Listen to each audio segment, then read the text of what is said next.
Imagina dever para Deus. Nós não tínhamos só o diabo como nosso inimigo, nós tínhamos Deus como nosso inimigo. Que a Bíblia fala sobre aqueles que se constituem inimigos de Deus, sim ou não? Mas aí a justiça foi feita através de Jesus Cristo. E o diabo pode chegar até você, Marco, e dizer: seu documento, você já teve passagem? Você fala: já. Qual foi a sua passagem? Condenação eterna e morte. Aí o diabo olhou para você e falou: mas eu estou em dia com a justiça.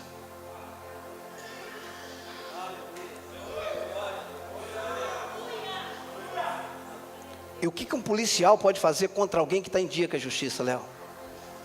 O diabo olhou você, mas falou: de fato você estava condenado à morte eterna, mas hoje eu vi que você não deve nada. Se você entendesse isso, irmão, você já tinha jogado uma cadeira para o alto. Se você está em Cristo, você não deve coisa nenhuma para o diabo. Se você está em Cristo, você não deve coisa alguma para o diabo. Documento, você fala: está aqui. Eu estou em dia com a justiça. Quando o Pai olha para mim, quando o Pai olha para você, Ele nos vê através de Jesus. E como Ele nos vê através de Jesus, nós somos justificados, nós somos justos através de Jesus Cristo. O diabo não tem nada, o escrito de dívida, não é assim que diz? Havia um escrito de dívida, havia uma capivara, como diz lá no Nordeste. Puxa a capivara dele. O escrito de dívida, a cédula de dívida, a capivara, que constava ordenanças contra nós, foi quitada na cruz do Calvário. Isso deve libertar a gente do medo. Isso deve nos trazer em nós certeza, confiança, que nós podemos nos aproximar diante do trono da graça sem medo, porque antes nós não podíamos nos achegar por causa que nós devíamos.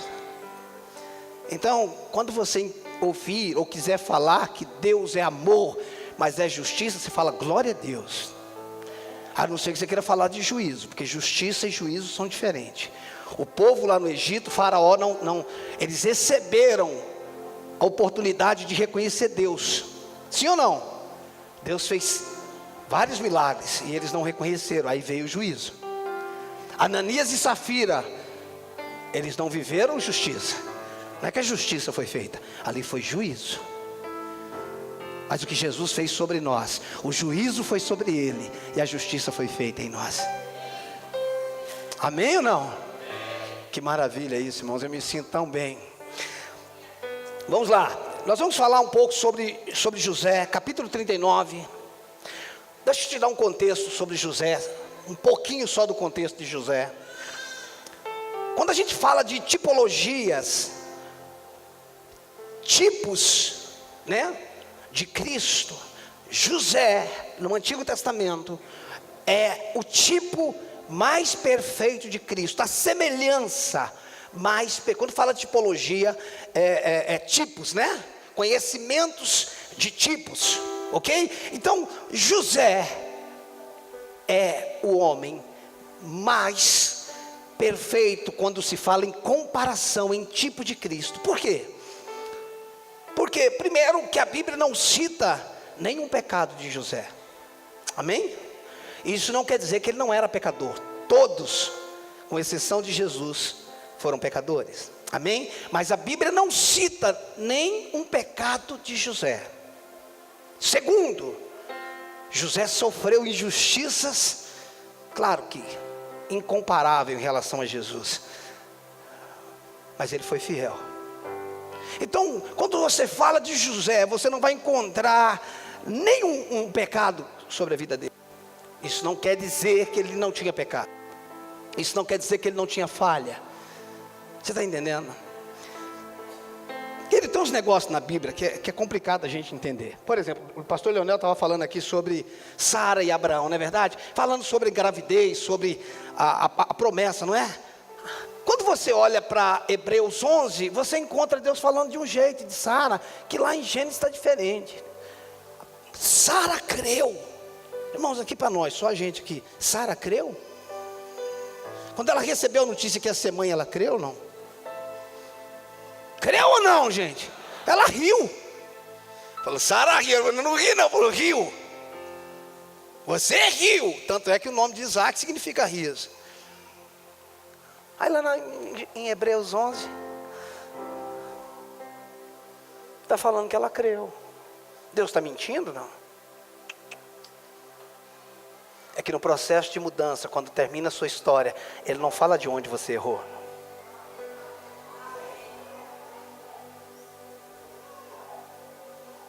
Você entendeu isso?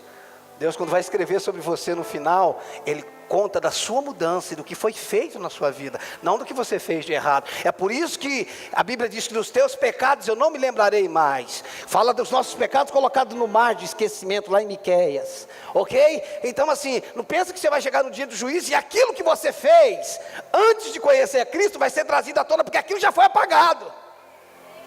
Nós somos uma nova criatura, uma nova criação. Então Deus não vai trazer à tona aquela vergonha que nós tínhamos, porque aquilo nem Ele lembra mais. O único que quer trazer vergonha sobre a nossa vida é o diabo. Só ele. Amém? Então não é que Deus mentiu de forma alguma, irmãos. Mas você vai entender um pouco sobre isso. Vamos lá, Gênesis 39, vamos ler do verso 1. Do verso 1 ao verso 9. Diz assim: José foi levado ao Egito, e Potifar, oficial de Faraó, comandante da guarda egípcio, comprou dos ismaelitas que o tinha levado para lá. O Senhor era com José, perceba que Deus estava com ele, que veio a ser homem próspero, e estava na casa do seu senhor egípcio.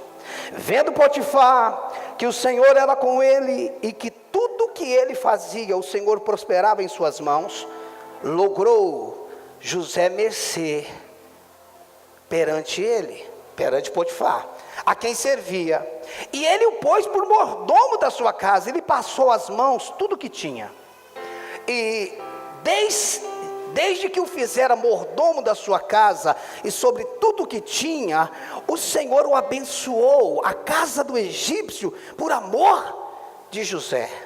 A bênção do Senhor estava sobre tudo que tinha, tanto em casa como no campo. Potifar, tudo o que tinha, confiou às mãos de José, de maneira que, tendo por mordomo, de nada sabia, além do pão com que se alimentava. José era formoso, de porte e de aparência. Aconteceu depois dessas coisas, que a mulher de seu senhor pôs os olhos em José, e lhe disse: deita-te comigo. Ele era bonito, atraente. Você pode ver que depois que fala que ele era bonito e atraente, entra uma mulher falando, né? Deita comigo, né? Ele porém, presta atenção, ele porém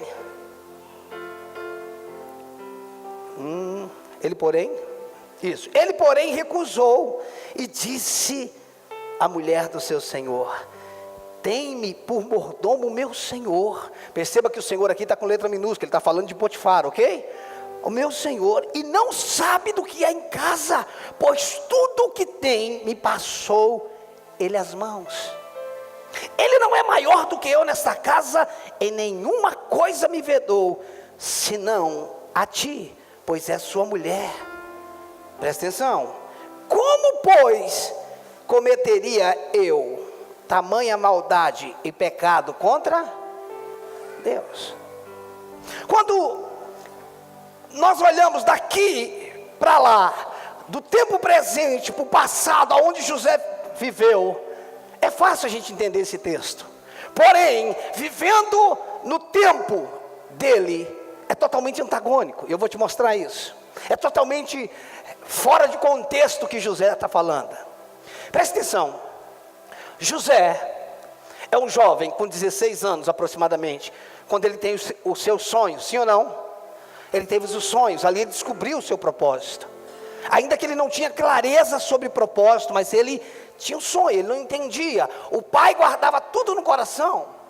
Ele sonhou sobre os feixes, né? Estava no campo, os feixes dele ficavam em pé, os irmãos se inclinavam. Depois sonhou sobre a lua, as estrelas, não é isso? E todo mundo se indigna, fica indignado contra ele e tal. E a partir daquele momento, os irmãos de José já não via com bons olhos. O seu pai faz uma túnica talar para ele, faz uma túnica bonita para ele. Então ele era tratado com diferença, ele era diferenciado, melhor dizendo. E os irmãos tinham inveja dele. Os irmãos tinham ido pastorear as ovelhas em certo lugar, e um dia o pai dele chamou ele, José, e ele disse: pois não, pai. Ele falou: os seus irmãos estão em tal e tal lugar. Eu não quis colocar muito texto para a gente, tá? E eu queria que você fosse ver como é que eles estão. E ele foi, quando chegou lá, ele não achou os irmãos no local onde o pai dissera que eles estiveram. E aí encontrou o homem, e o homem falou: você viu onde estão os meus irmãos pastoreando e tal? Ele falou: ó, os teus irmãos foram para tal lugar.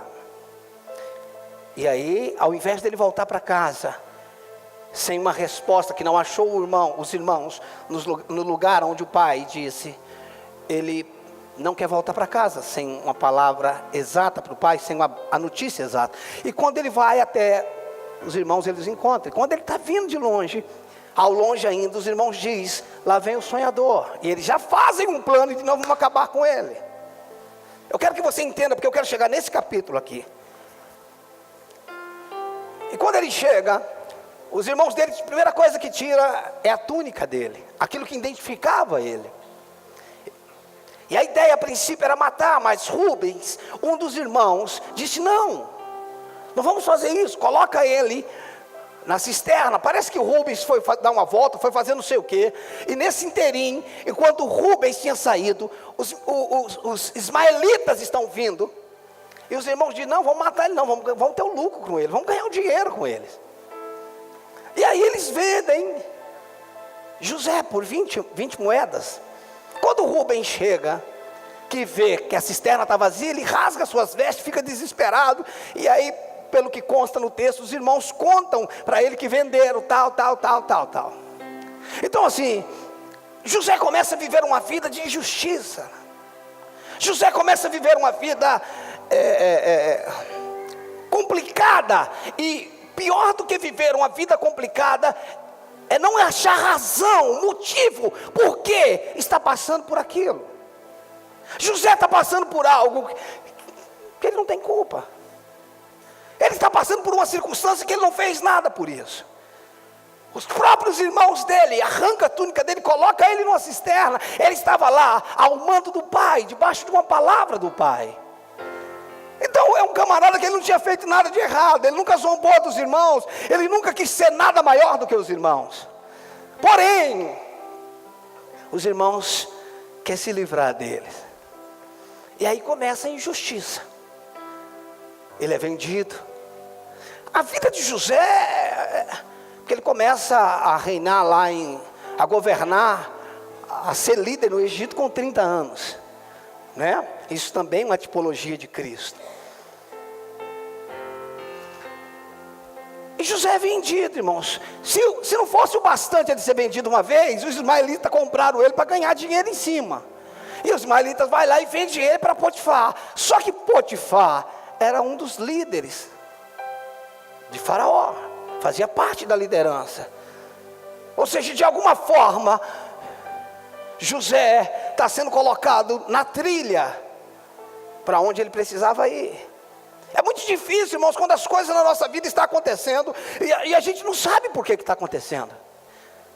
Muitas pessoas se revoltam nesse tempo, porque quando a gente anda na justiça própria, presta atenção, a gente pensa que todo resultado tem que ser positivo. Uma das piores coisas da nossa vida é a justiça própria. É quando nós achamos que por estar fazendo tudo certo, tudo tinha que dar certo.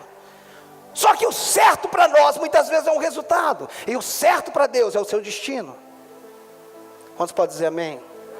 O certo para nós é o momento. Então você estava esperando algo maravilhoso acontecer, você estava projetando, olha, está para acontecer, aí acontece algo totalmente ao contrário, e você fala: eu sempre fui um bom funcionário, Se eu fosse um mau funcionário, era óbvio. Mas eu era um bom funcionário, eu fiz tudo certo. É assim que José está vivendo. E geralmente quando as pessoas passam por injustiça, eu conheço dezenas de pessoas que são revoltadas contra Deus, estão desviadas, afastadas no mundo do pecado, porque Deus não curou o filho dela. Porque Deus não fez o que tinha que fazer. Porque Deus não restaurou o casamento. E aí o culpado é quem? É Deus. Porque eu estou me sentindo injustiçado. E a minha justiça chega ao ponto que eu acho que seja maior do que a justiça de Deus. Presta atenção nisso. O segredo de José é que ele, em momento algum, ele se sente injustiçado. Você vai encontrar simplesmente lá no capítulo 40, uma única vez ele falando para o copeiro: olha, eu não fiz nada para estar aqui. Lembra de mim quando você estiver diante de Faraó. Mas ele não está dizendo, ele não é alguém amargurado, presta atenção. Ele não é alguém amargurado, fizeram isso comigo, fizeram não sei o quê, fizeram não sei o quê, fizeram não sei o quê. Irmão, deixa eu te falar uma coisa. Quando você descobre a rota do propósito, qualquer coisa que acontece, ou que aconteça, se você tem certeza do propósito, você sabe que tudo está te levando para o cumprimento do propósito. Você está entendendo isso? Quando eu descubro o propósito, qualquer coisa que aconteça faz parte, seja justiça ou injustiça. Está errado o que fizeram comigo. O vento está soprando, irmãos. Tem coisa que Deus não faz, quem faz é o diabo, mas Deus não desperdiça experiência. É como se Deus dissesse para o capeta: você não sabia que você estava fazendo, mas obrigado, você me deu mais um passo. Os irmãos de José estavam sendo usados por Deus ou pelo diabo? Inveja de Deus ou do diabo? O diabo se levantando contra ele. E como o diabo não é onisciente, ele sempre está trabalhando para Deus sem saber. Você deveria dizer amém por isso. Ele sempre, vou matar José, eu quero ver onde é que vai o sonho dele. Deus falou, é isso. Não é? Sim. Quando saiu a sentença no Egito, Faraó matar as crianças, foi ou não foi? Mata toda criança e vou matar Moisés. E como o diabo não é onisciente, ele falou, matei. Ele não sabia quem era. Ai, Deus, que é muito bem-humorado, porque Deus é feliz. Quantos podem dizer amém? Deus é feliz, irmãos. Quem é infeliz e mal-humorado é o Satanás. E se eu fosse ele, eu também era. Porque se eu olhar para o futuro, não ter perspectiva, irmãos, é uma desgraça. E Deus fica pensando assim, o que eu vou fazer para zombar do diabo? Ele falou, já sei. Eu vou fazer o diabo criar o meu filho. Eu penso numa coisa. Eu penso, Faraó quer matar ou não quer? Quem é que criou Moisés? Quem é que pagava para a mãe de Moisés? Quem é que dava o bolso à família?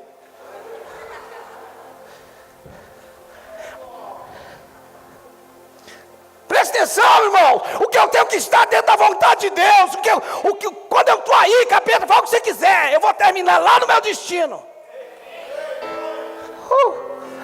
Passado muitos anos, o rei Herodes manda matar todas as crianças. Manda ou não manda? Manda ou não manda? O anjo falou para José levar a criança para onde? Falou, leva, já criaram o primeiro, cria o segundo. Leva para lá. Eu já sei onde é que cria as crianças. Leva para lá, já criaram o primeiro. Leva ele para lá. Uau, eu amo essa grandeza de Deus. Não importa o que o diabo faça, irmão, você só não saia da rota. Você vai terminar lá no destino.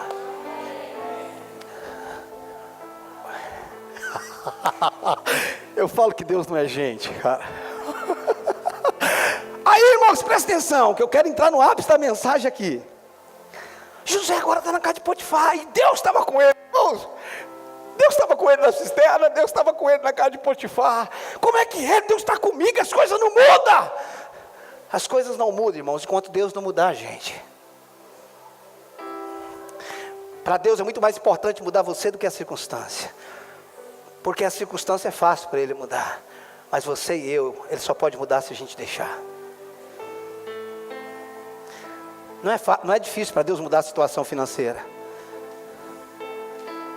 que é difícil para Deus muitas vezes é mudar a sua mente avarenta, é libertar a gente da idolatria, porque a minha mente, por mais que eu tenha o auxílio da palavra, e a palavra é o que renova a minha mente, é eu que tenho que decidir mudar a minha mente. Mas vamos lá.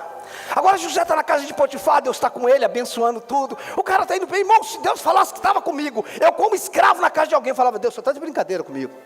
Se o senhor está comigo aqui, por que o senhor não está comigo para me tirar daqui? Alguém já pensou assim? Não. Quando Deus diz, filho, é isso que eu estou contigo, você fala, tá não, Deus, tá não. Uma desgraça dessa que eu estou vivendo, você não pode estar comigo, não. Alguém sabe o que eu estou falando ou não? Porque isso que a gente encontra os crentes dizendo, Deus me abandonou. Você pode ter se abandonado, mas Ele nunca te abandonou. Ele nunca te abandonou. Eu estarei convosco todos os dias.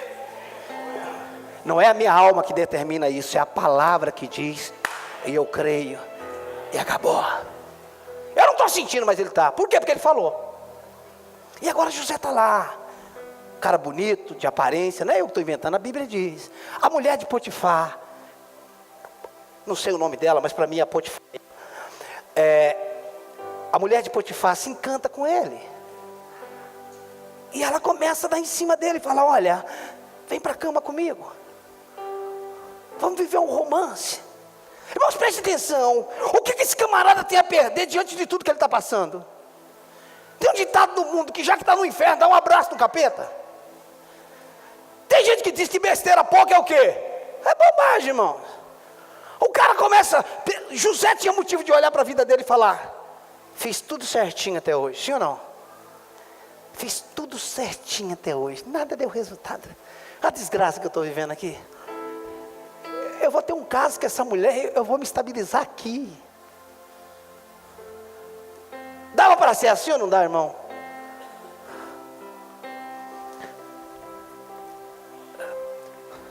Agora, deixa eu te mostrar algo. Versículo 9. Abra aí. Acharam o versículo 9? É aqui que eu quero entrar na mensagem. Versículo 9 diz assim: Ele, José está falando, ele, Potifar, não é maior do que eu nesta casa, e nenhuma... Ele não é maior do que eu nesta casa, e nenhuma coisa me vedou, senão a ti, por mulher. Como, pois, cometeria eu tamanha maldade e pecado? E pecaria contra Deus. José está dizendo assim, como é que eu vou fazer isso e vou cometer pecado contra Deus? A pergunta era, irmãos, o que era pecado? O que era pecado para José? Pastor, pecado era ele se deitar com a Potiféia. Mas aonde está escrito que era pecado ele se deitar com a mulher?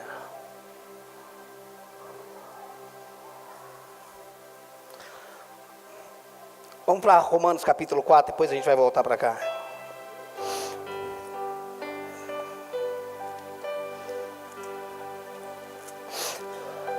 Romanos 4.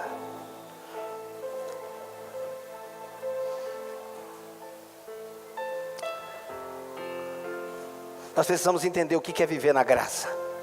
O que é viver em Cristo. Porque a graça, diga comigo, a graça não é uma doutrina, é uma pessoa, Jesus Cristo.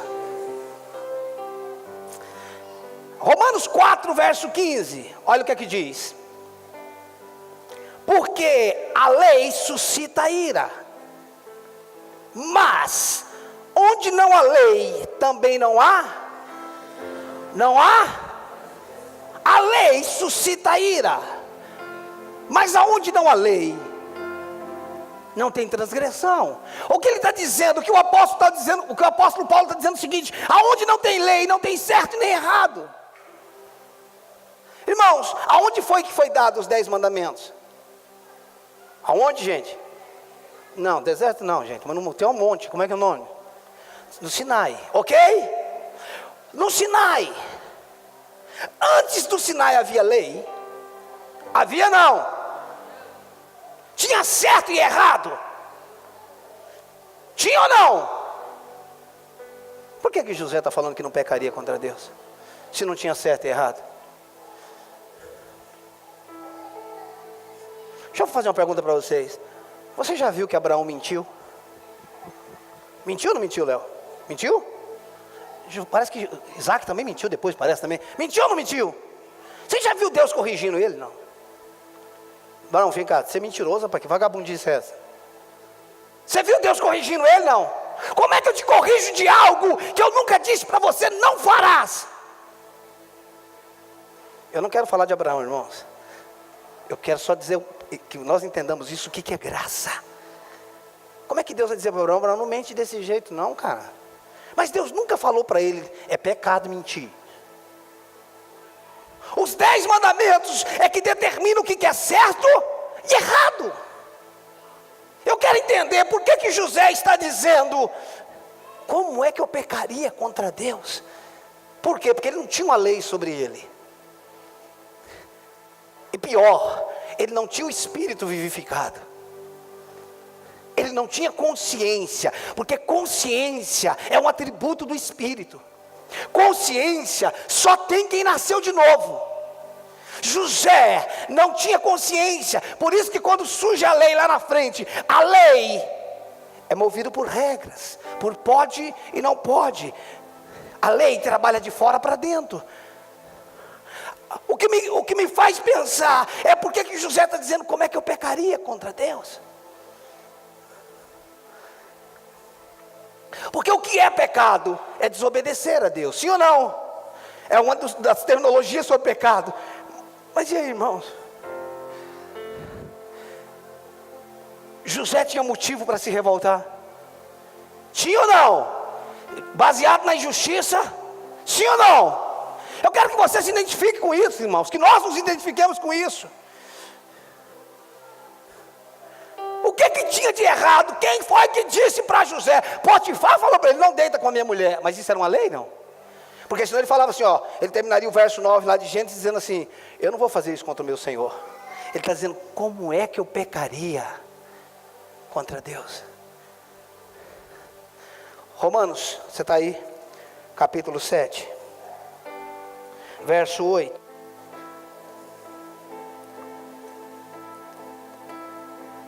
Não, verso 7. Romanos 7, 7, acharam? Acompanhe comigo. O que diremos, pois? É a lei pecado? Presta atenção, gente. É a lei pecado? Paulo mesmo responde, de modo nenhum.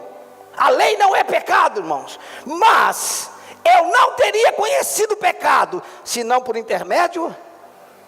Paulo está dizendo, é a lei pecado? Ele mesmo responde, claro que não. Mas eu não saberia o que é pecado, senão por intermédio da lei. Pois não teria eu conhecido a cobiça, se a lei não dissera, não cobiçará. Paulo está dizendo, eu não sabia que a cobiça era errada, se a lei não dissesse, não cobiçarás. Eu não sabia que matar é errado, se a lei não dissesse, não matarás. Eu não saberia que a idolatria é errada, se a lei não dissesse, não adorarás o Senhor teu ou a outro Deus. Vocês estão entendendo a linha? O que eu quero dizer é que José não tinha uma lei sobre ele. Ele não tinha um pode e não pode. Eu não sei como, que jeito, que maneira, mas José tinha uma consciência e dizia, eu não peco. Ele não tem ninguém dizendo para ele, estou de olho em você. Ele não tem certo e errado. Sabe o que ele tem, Leonel? Um temor. Ele tem um temor, e eu não sei como é que ele tem esse temor, porque ele não tem o espírito vivificado, mas ele diz, como é que eu pecaria? O que me faz entender que de alguma forma, José tinha um relacionamento com Deus, José vivia em intimidade com Deus, ele tinha uma vida em Deus, que mesmo que não houvesse certo e errado, ele tinha temor. Escute, o que vai mudar a tua vida não é o certo e o errado. Coloca uma placa de proibido em um lugar, e todo mundo vai querer saber o que tem lá dentro. Sim ou não? Coloca uma placa de não pode, e tudo que a pessoa quer é aquilo. Sim ou não? O não pode, meus irmãos, nos atrai. Eu quero saber o seguinte: o que é que tinha aqui que não podia? Lá para José. Você está vendo porque que esse camarada é o tipo mais perfeito de Cristo? O que é que falava para ele? Não pode. Você pode viver a vida inteira de não pode, mas o que vai mudar a tua vida é uma consciência em Deus. O que vai mudar a tua vida é o temor de dentro para fora. Eu posso te ajudar a não pecar, mas eu não posso pedir você de pecar. A decisão é sua. O que liberta alguém do pecado não é o líder. O líder te conduz para Deus. O que nos liberta do pecado é Jesus Cristo de Nazaré. O sangue dele nos purifica. Você está entendendo isso? O que eu quero dizer é que José poderia, escute, eu estou falando, que José poderia ter deitado com aquela mulher, e talvez a gente estaria aqui do mesmo jeito falando dele hoje. Abraão não deitou com Agar? Deitou ou não? Era plano de Deus, Leonel? Ele se deitar com Agar? O Leonel acabou de falar dele aqui agora. E falou até de Agar. Falou? Não é isso, não é? E nós não estamos falando, nós não somos filhos de Abraão, pela fé. Nós não poderíamos estar falando de José do mesmo jeito. Abraão vivia da mesma forma que José, sem lei. Mas Abraão mentia, ou mentiu, melhor dizendo. Nós podemos viver no mesmo tempo, queridos, e ter reações diferentes. Eu não quero de forma alguma tirar o mérito do pai da fé que é Abraão. Eu só estou fazendo uma comparação entre ele e José. Ele é o pai da fé. E ninguém que é da fé hoje é filho de José, é filho de Abraão. O que eu quero dizer com isso, queridos, é que os dois viveram no mesmo tempo. E um teve uma atitude diferente da outra. Não adianta, meu irmão, a gente colocar saia comprida na igreja, quando chegar na escola, enrolar ela inteirinha, até ela subir até aqui. Não adianta a gente ter a roupinha certa aqui dentro e lá fora.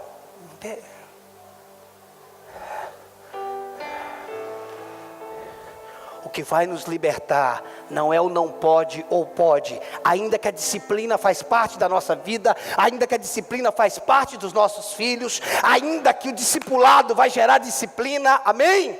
Olha, quero isso, que você faça isso. O discipulado gera isso. Olha, cuidado com isso, cuidado com aquilo. O discipulado mas discipulado não impede você de pecar, porque você já pecava antes do discipulado.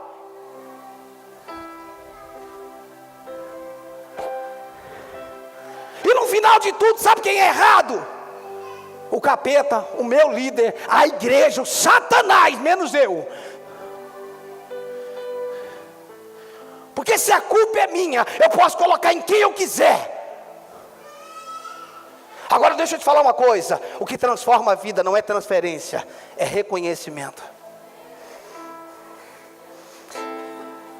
Escute, José foi injustiçado. Foi ou não? Irmão, pensa comigo aqui. Só nós aqui, só uma conversa nossa. Dava para matar essa galera ou não dava, irmão? De boa, sem chorar. Rapaz, esses caras eram tão ruins que eles tentaram consolar o pai de José, Jacó, né?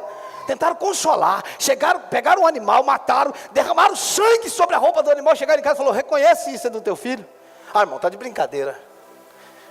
E Deus vendo tudo aquilo lá, irmão. E Jacó inconsolável. E eles não contam, irmão, fizeram a rodinha e falou: ó, ninguém abre a boca, hein? Ninguém conta. E o cara passa tempo chorando. Quanto tempo Jacó está chorando? Ele está dizendo: eu vou descer a sepultura. Em tristeza por causa de José. Os filhos vendo, irmãos. Jacó chorando, cara. Jacó está dando o filho como morto. E o filho está lá desesperado, cara. Com saudade de casa, com saudade dos meus irmãos, com saudade da minha família. Ele era um caçula. Irmãos, vamos adiantar um pouquinho para a gente encerrar. Ele sai da casa de Potifar mais uma vez, certo ou errado? Ele sai de lá por estar errado. Ele deitou com a mulher, irmão. Foi parar lá na masmorra, irmãos. Sabe o que é revoltante aqui diz? E lá na prisão Deus estava com José. Fala: tá não, não tá não. E diz assim: José encontrou graça diante do carcereiro. Ele sempre está encontrando Jesus, irmão, porque Jesus é a graça. E ele encontrou, e o carcereiro gostou dele, viu que ele era um líder, ele está lá liderando tudo. E Deus está com José, irmãos. Não determine o lugar que você está. Não determine se Deus está ou não está com você pelo lugar que você está. Cuidado, você pode estar precipitado. Não determine a presença de Deus pelo lugar, ou a presença ou a ausência de Deus pelo lugar que você está. Sabe de uma coisa? Tem lugares bons que nós estamos que Deus não está. E tem lugares ruins que nós não gostamos e Deus está lá.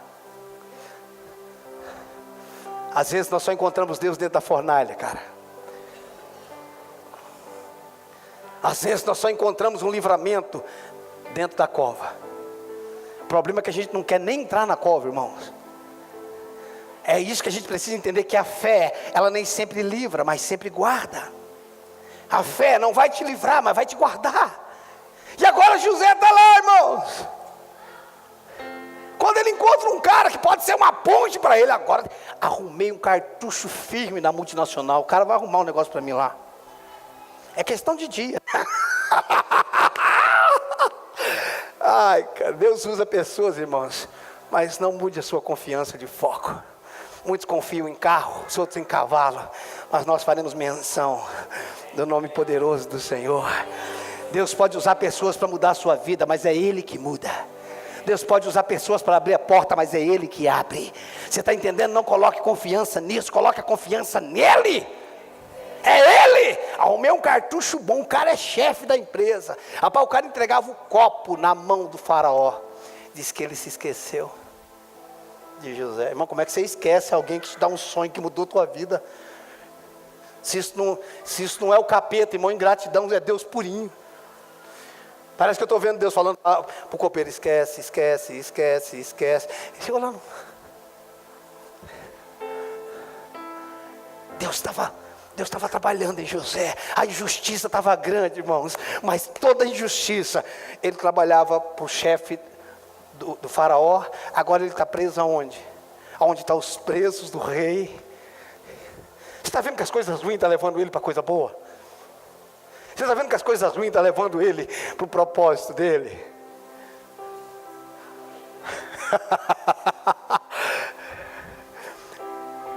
Se não te matar, meu irmão, se você não morrer, não se revoltar, você vai parar lá no seu propósito.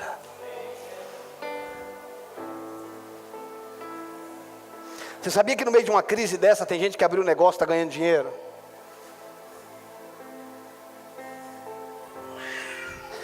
Tudo depende de como nós, meus queridos, se nós desenvolvermos um nível de relacionamento com Deus, de confiança.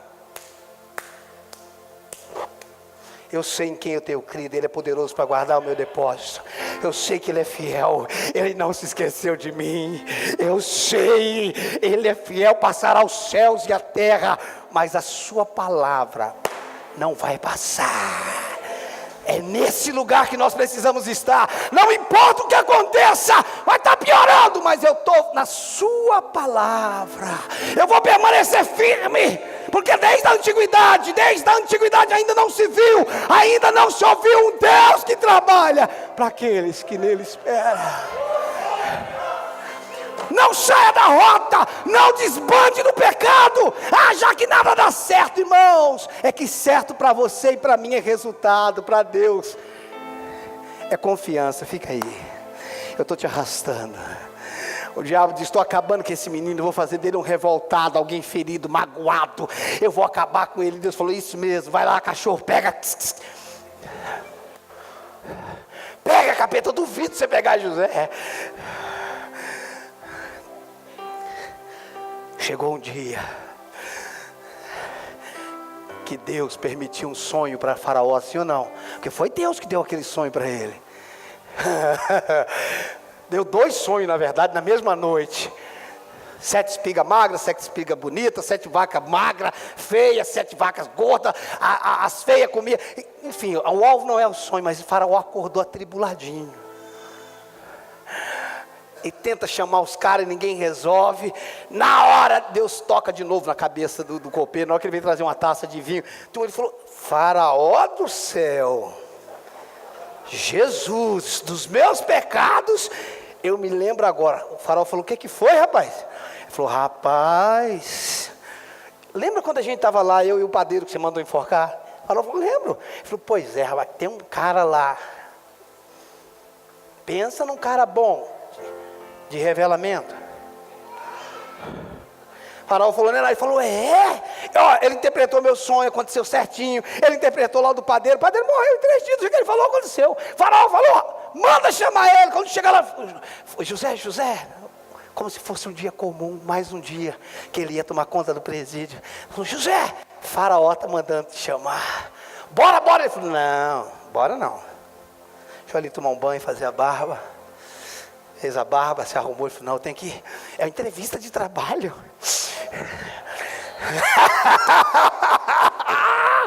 É uma entrevista de trabalho, como é que eu posso ir de qualquer jeito, cara? Que esse negócio que foi lá, trocou a roupa, fez a barba, e pá, colocou o Mont Blanc, e foi. Pois não, faraó. Pois não, o faraó falou, rapaz, eu vi falar maravilha de você. Esse cara era tão conectado. Ele falou, não, isso não está em mim não.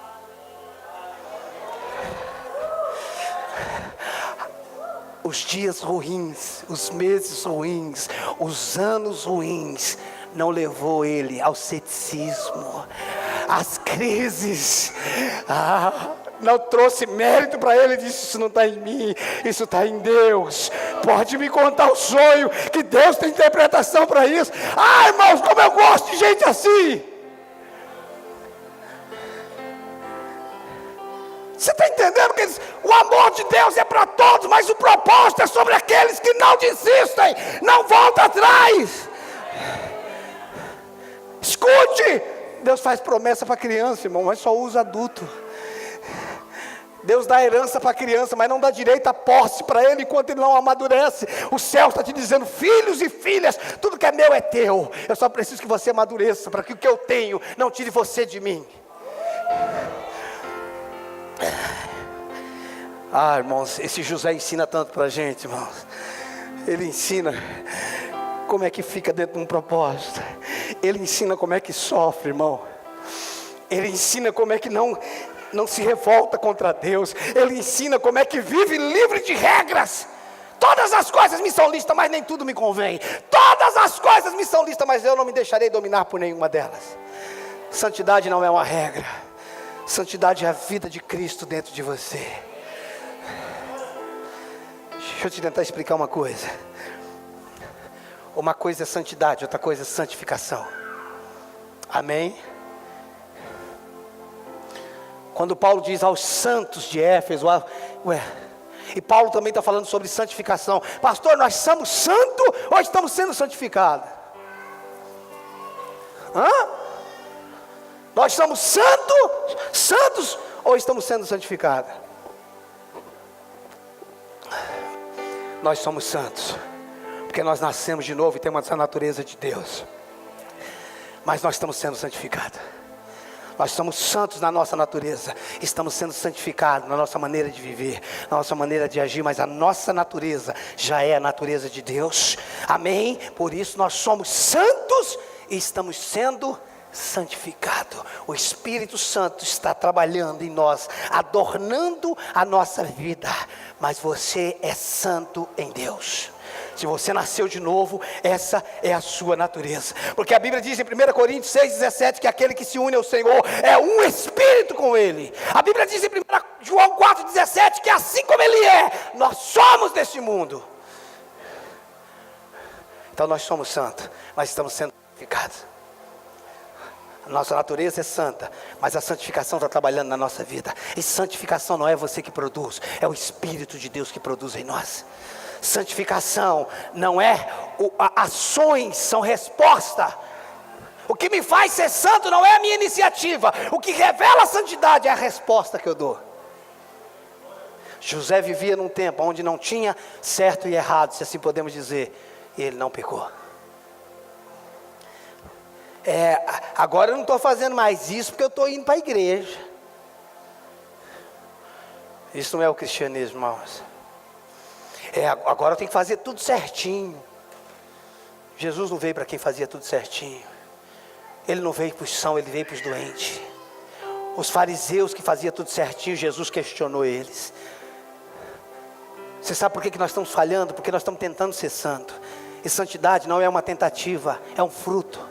Por isso que o fruto do Espírito é algo que libera a vida de dentro para fora. Pare de tentar ser santo e simplesmente permita que o Espírito santifique. As minhas ações são resposta e não ações, iniciativas. Você está entendendo? Por que você não fez? Porque a vida de Deus está dentro de mim. Por que você não mente? Porque a vida de Deus está dentro. Não é que eu não posso mentir, é que eu não consigo mais mentir. Amém? Essa é a verdade. Por que eu consigo fazer? Porque a vida de Deus ainda não está fluindo. Ela está dentro, mas ela não está fluindo. Você está entendendo isso? Agora José vai para o trono, irmão, sim ou não? Faraó coloca o anel no dedo dele, dá moral para ele, coloca ele como vice do Egito, sim ou não? Agora o cara está por cima da carne seca, irmão. Se você quer saber os curados e os feridos, dá posição para ele. Pega alguém ferido e coloca na frente, você vai ver uma metralhadora, irmão. Ele vai matar mais do que o câncer. Vai. Porque todo ferido é vingativo. Presta atenção. Todo ferido é vingativo.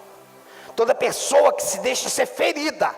Quando eu falo, não é que alguém te feriu. Não, isso aí pode acontecer com qualquer um. Eu falo ferido, de você deixar ser. Ele é vingativo. A hora que der a posição dele sobre a Viviane, ele pega ela. Só que agora José está lá. Passaram os 7 anos de fartura, sim ou não? Agora vem os 7 anos. Talvez José falava, eles vão aparecer por aqui. A minha fúria será maligna. Quando os irmãos dele chegam, ele reconhece os irmãos. Mas os irmãos não reconhecem ele, porque por fora ele parecia um egípcio, mas por dentro ele tinha Deus. Por fora ninguém dizia quem ele era. Eu não sei se foi na primeira vez que ele chorou, foi na segunda, mas tem hora que ele não aguenta, ele sai, porque ele está vendo, o que está predominando não é a ferida, não é a revolta, o que está predominando é o amor. Ele está dizendo, eu amo esses caras. Irmão, escute, isso tem um problema sério aí. Deus está assim pensando, falando com o filho, com o espírito, dizendo assim, olha, é um risco grande que a gente está fazendo com esse menino. E o filho, e Jesus disse assim, por quê? Ele falou, se ele inventar de matar os 11 irmãos, a gente vai ter que matar ele. Se José inventa de matar os 11 irmãos, Deus tinha que apagar ele. Por quê? Porque os 11 irmãos eram as 11 tribos de Israel. E ele era a 12ª tribo. Sim ou não? O problema, irmão, é que você quer matar quem Deus quer usar. Você quer matar quem Deus tem propósito. É por isso que às vezes a gente não entende que a gente está morrendo, porque a gente está matando quem Deus tem planos e propósito. Você quer um conselho, irmãos? Não mate ninguém, prefere morrer. Sabe por quê? Porque você não sabe quem é esse alguém que você está se levantando. Eu não sei quem é você, eu não sei o que Deus tem para a sua vida. Então eu tenho que olhar para você e tenho que te respeitar. Pastor, ele está fazendo mal, depende do ângulo que você está olhando. Os caras se prostraram. José deixou ele se prostrar, porque o sonho tinha que se cumprir. Se prostraram. Se prostraram diante dele. José falou, ei rapaz, já faz uns anos que eu sonhei esse negócio, hein? Irmão, se fosse na época de hoje, ele tinha tirado o iPhone 7 dele. Fica aí. Vou pôr no meu Instagram. Os caras tudo postaram, ele fazia assim, ó.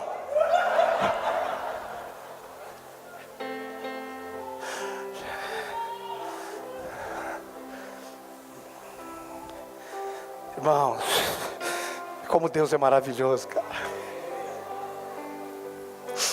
Como é que um homem como esse não se revolta? Gente, eu sei o que é certo hoje, eu sei o que é errado. Eu sei o que destrói o ministério, eu sei que é errado hoje a prostituição. Eu sei o que isso é, porque está claro. Mas ele não sabia o que era errado, cara. Nós estaríamos aqui, eu tenho certeza que se ele tivesse deitado com aquela Potiféia, a gente estaria aqui do mesmo jeito hoje.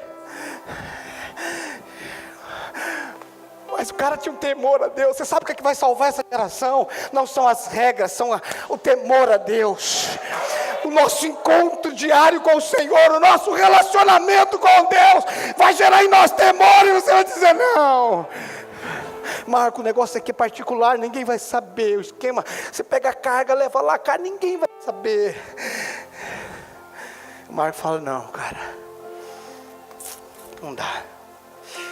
Ninguém vai ver. Você fala: mas é a minha consciência, cara. A questão não é o que os outros vê. A questão é que isso não está mais dentro de mim. Você está entendendo o que é santidade?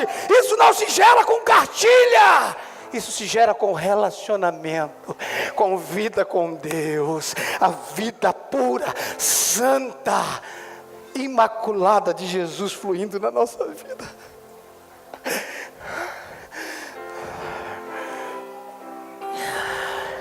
Nós vamos terminar aqui para a gente ter um tempo de ministração, mas escute. Quando José se revela aos irmãos, os irmãos dizem: a casa caiu. A casa caiu.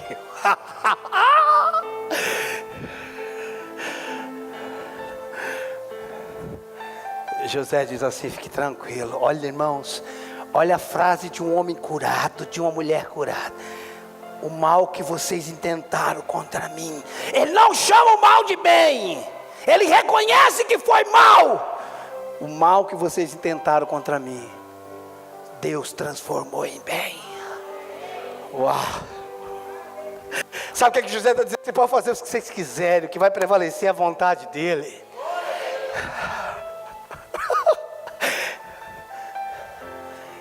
Você tem que entender só uma coisa na sua vida: agindo Deus, quem vai impedir? Você tem certeza que Deus está com você? Preste atenção, olhe para dentro de você. Você tem certeza que Ele está com você? Não é por mérito, não é porque eu conto você é bonzinho. Você crê que Ele está em você, que Ele te ama. Então fique tranquilo nesse lugar que você está. Pastor, está doendo. Jesus sabe o que é dor. A pergunta é: você tem certeza que Ele está aí? Porque se Ele não estiver aí, você tem que mudar de lugar e encontrá-lo. Mas se você tem certeza que Ele está aí, se for a fornalha, deixa aquecer 7 vezes mais. Você está entendendo isso? Não ande por regras. É a vida de Deus. Ninguém, eu não tenho tempo para falar isso, ninguém que vive e permanece em Deus consegue viver uma vida de pecado. Não existe isso. Não existe isso. São coisas opostas. Agora passa os anos, o pai de Jacó vem, ou Jacó vem e tal, ok? Quando o pai de José morre, os irmãos falaram: ele não matou a gente porque papai era vivo. Agora ele vai matar. E todo mundo chega até José. José falou: gente, eu já falei para vocês.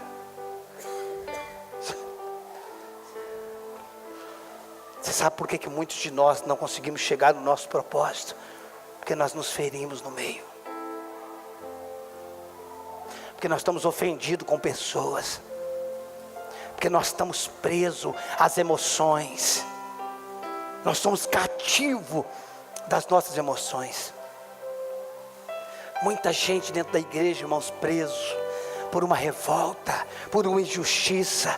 Você quer saber o que é injustiça? Acompanhe a vida de José.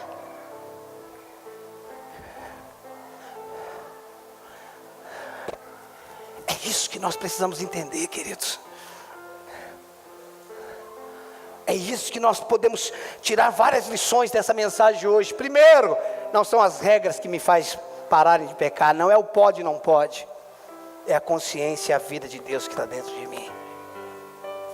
Não, pastor, eu fiz um voto de ser fiel à minha esposa. Você só vai ser fiel a ela se você for fiel a Deus. Porque fidelidade é fruto do Espírito, irmãos. primeiro é Ele, e isso reflete nela, e a vida de Deus nela reflete em mim. Esses dias eu estava no mercado, essa semana, passando no caixa do mercado, a moça do caixa de cá conversando com o de lá. Fulano estava dando em cima do meu marido, e eu estou aqui quietinho, irmão. Meu marido já não é boa coisa, ela falando. Aí a que está atrás de mim, eu penso que foi para dar uma cutucada, ela falou: existe algum homem que é coisa boa?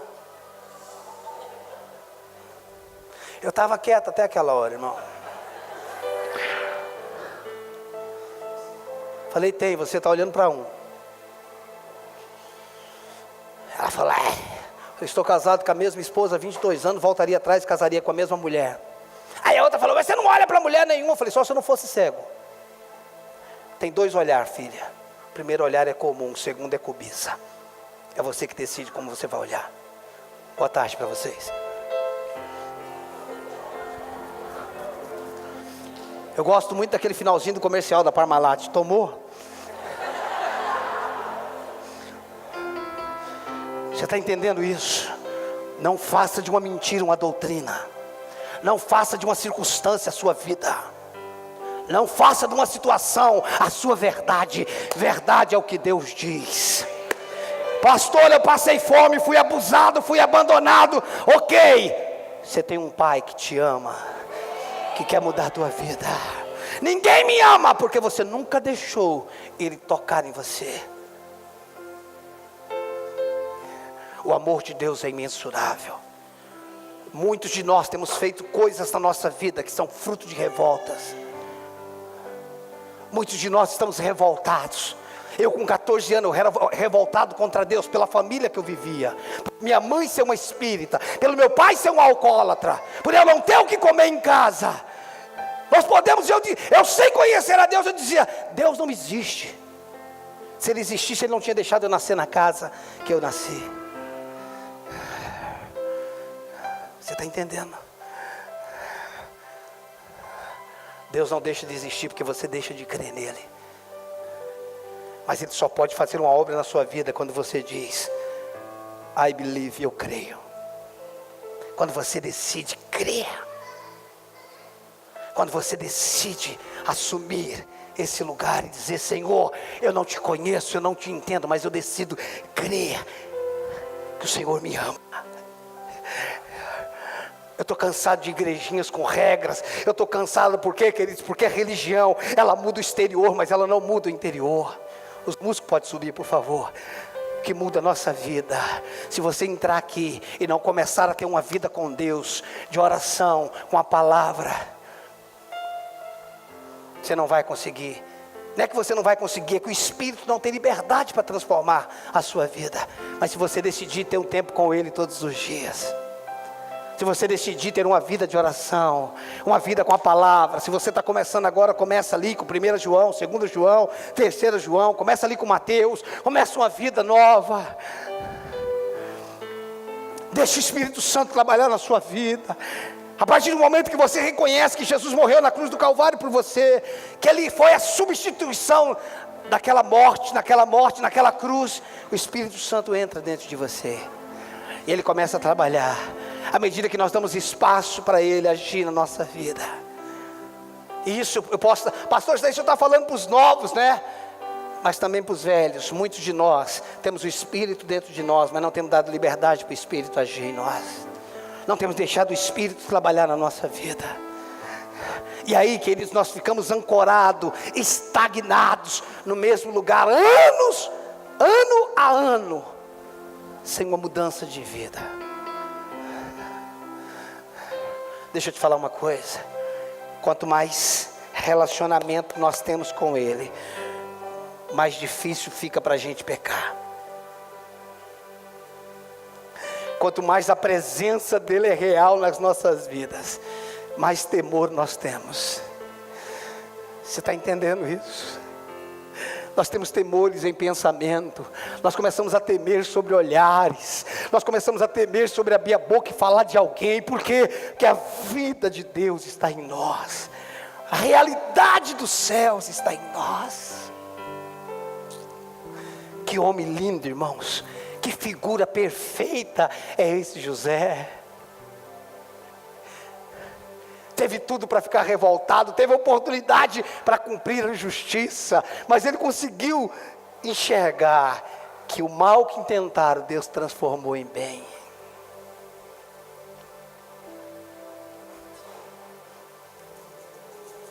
O inimigo pode vir, disse o salmista, o inimigo pode vir contra nós por um caminho, mas por 7 caminhos ele fugirá. Você sabe o que é que nós precisamos, queridos? É confiar nele. Sabe, Pai, eu não sei o que fazer no meio dessa situação, eu não sei como resolver, isso está difícil, mas eu vou ficar na tua presença. Eu não sei como lidar com isso, eu não sei como pagar isso, me ajuda.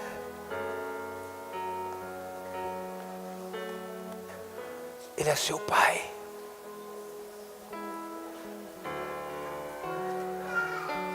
Ainda que a mãe se esqueça do filho que amamenta, todavia eu jamais me esquecerei de você. Ele está dizendo: eu não esqueço de você. Talvez tudo que nós precisamos nessa noite é dizer: eu quero entregar os meus fardos, eu quero sair da minha autoconfiança, eu quero depender do Senhor. Eu quero, Senhor, a partir de hoje, eu não sei como resolver, eu quero abrir mão do orgulho que existe em mim. Eu quero depender, como uma criança depende do pai, como uma criança que necessita do leite materno. Eu quero deitar no teu colo, eu quero me alimentar, eu quero descansar na tua presença. Por favor, se coloque de pé. Ah, Jesus. Eu queria que você pudesse não sair do lugar, só se você estiver muito apertado mesmo. Coloque de pé, feche teus olhos.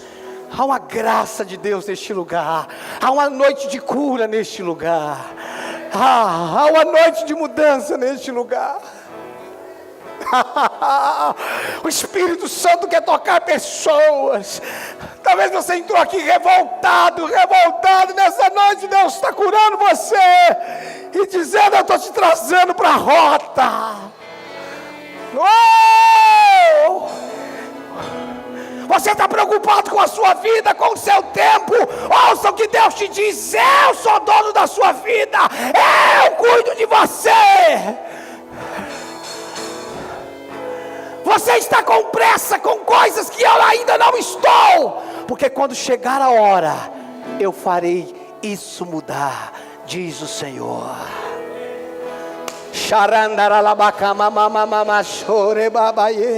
Feche teus olhos, faça alguma coisa. Você pode se ajoelhar, você pode fazer alguma coisa, mas nessa noite você pode sair deste lugar de revolta, de injustiça, de ofensa.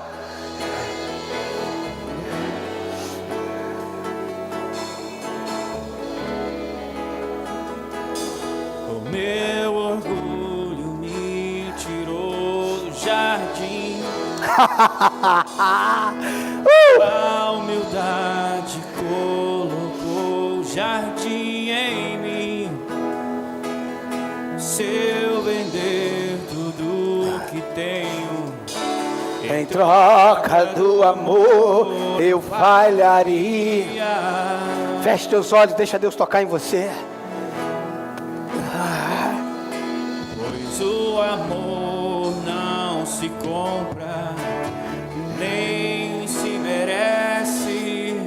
O amor se ganha, de graça o recebe. eu quero conhecer. Feche teus olhos e beba nessa presença. Eu quero conhecer. Checa na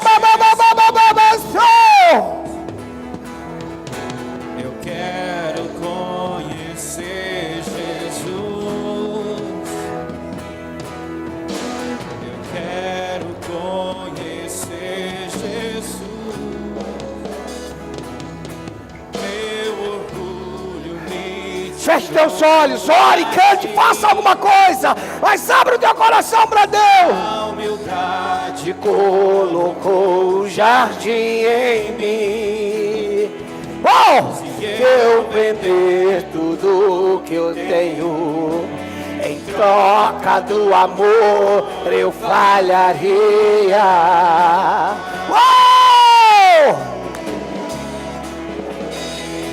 Pois o amor não se compra, nem se merece. O amor se ganha, de graça o recebe. Eu quero conhecer Jesus. Eu quero conhecer Jesus. Eu quero conhecer Jesus. Eu quero conhecer Jesus. Meu amado é o mais belo entre milhares e milhares. Meu amado é Deus. Recalamação, bacalamaie. Milhares de milhares. Meu amado é o mais belo entre milhares. Com os teus olhos fechados, por favor. Eu tenho uma palavra de Deus para você. Talvez você tenha buscado um lugar de cura e não tenha conseguido. Você tem buscado um lugar de cura e não tem conseguido. Deixa eu te falar, essa cura não está se manifestando porque você está ofendido. Libera perdão nessa noite. Aonde há ofensa não pode haver cura. A fé não opera aonde há ofensa. Você quer sair daqui curado? Libera perdão. Seja para o seu pai, seja para sua mãe, seja para os seus irmãos, seja para sua esposa, para o seu esposo. Libera perdão, libera perdão, libera perdão, libera perdão. Libera perdão, libera perdão. Espírito de Deus flua neste lugar. Que milagres começam a se manifestar. Curas, milagres se manifestam aqui agora. A vida de Deus se manifestando neste lugar. A vida de Deus se manifestando neste lugar. A vida de Deus se manifestando neste lugar. Mais.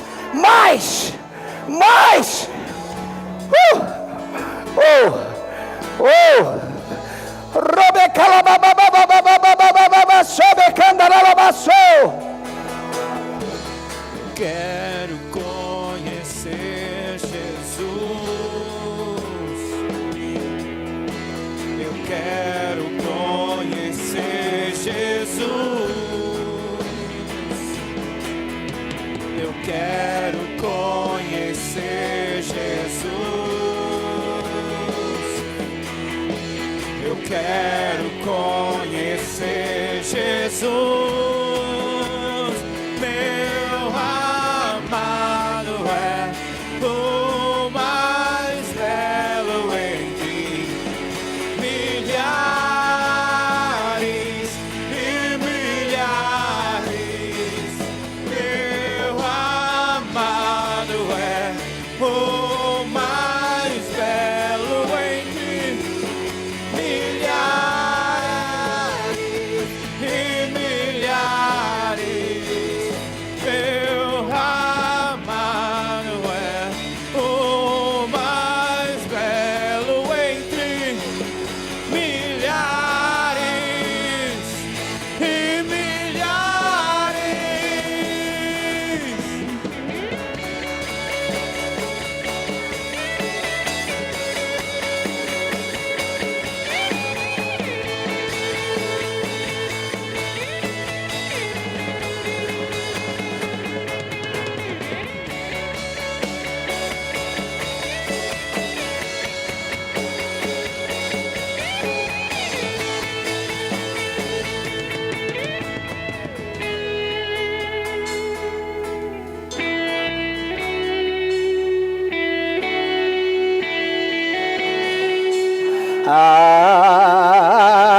Erga suas mãos.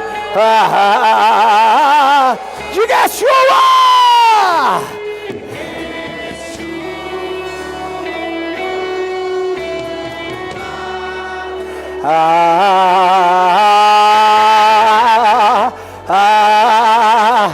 Feche teus olhos e declare Yeshua.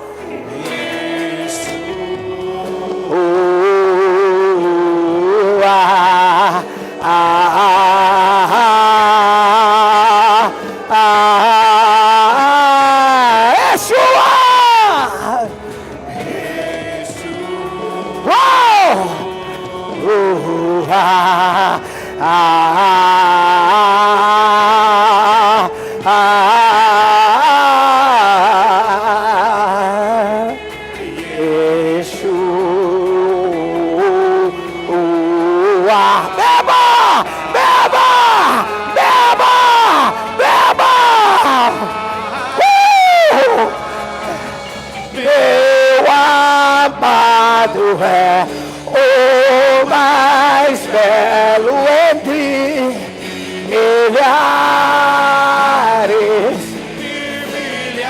Aleluia! O amado é o mais belo entre milhares e milhares. Meu amado é o mais belo entre milhares e milhares.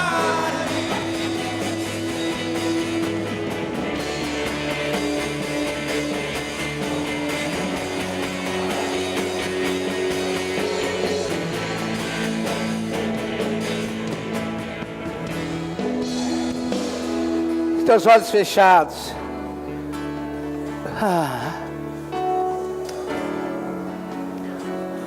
Se alguém nessa noite que quer entregar a sua vida a Jesus, eu quero viver isso, eu quero entregar minha vida a Ele, ou eu quero voltar para Ele porque eu me afastei, eu quero te convidar à minha frente, eu quero orar por você. Se tem alguém nessa noite, eu quero pedir para Ele entrar na minha vida, porque eu quero começar de novo. Tem alguém nessa noite, saia do seu lugar, eu quero orar por você. Se há alguém assim,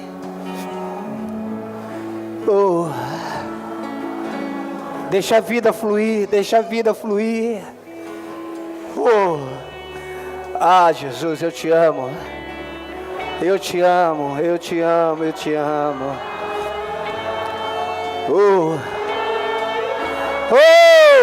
Shayalamakobeba.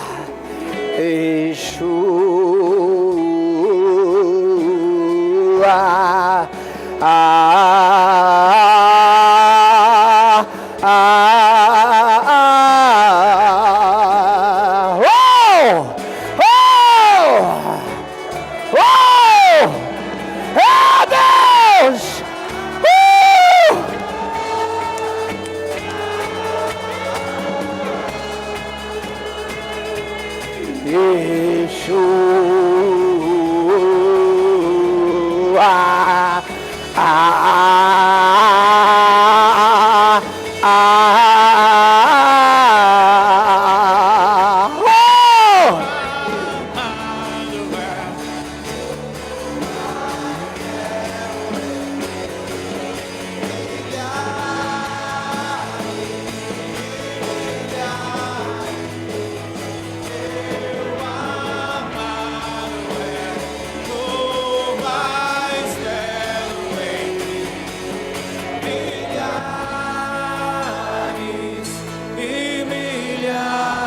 Sabe o que eu gostaria de fazer agora? Eu gostaria que a gente saísse dos nossos lugares e fosse orar por alguém, abraçar alguém. Às vezes é só amar alguém. Não precisa ser gente liderado do seu GF, não. Qualquer pessoa, sai do seu lugar, abraça alguém. Às vezes você não vai nem orar, é só abraçar. Por favor, faça isso, ame alguém. Ame alguém, tem coragem de sair do seu lugar. Eu quero amar alguém, eu quero abraçar alguém. Sai do seu lugar. Permita, queridos. ser amado, permita amar.